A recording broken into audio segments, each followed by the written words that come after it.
দীঘা কলকাতা থেকে বেশি দূরত্বে নয়, আমাদের প্রিয় জায়গা।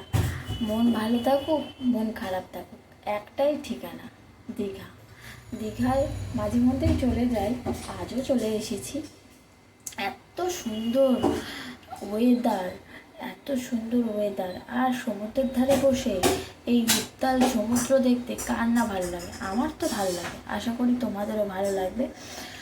বন্ধুরা, আমি কিন্তু তোমাদের সামনে আমার মনের কথাগুলো বলি, ওই স্ক্রিপ্ট লিখে বলা বা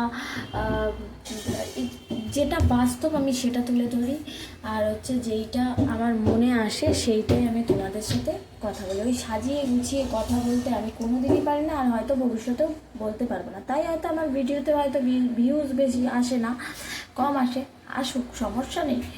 কিন্তু আমি যেমন আমি তেমনই তোমাদেরকে দেখাতে চাই।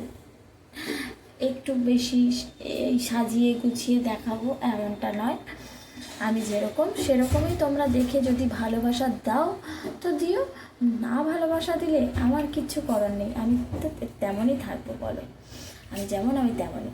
দেখো বন্ধুরা, কত মানে এত ঢেউ বেড়ে গেছে যে পাথরের গায়ে এত সুন্দর ধাক্কা খাচ্ছে, কি ভালো লাগছে। যাই হোক বন্ধুরা, নেক্সট ভিডিওতে আমি কোথায় ছিলাম না ছিলাম সবটা দেখিয়ে দেবো। ভালো থেকো।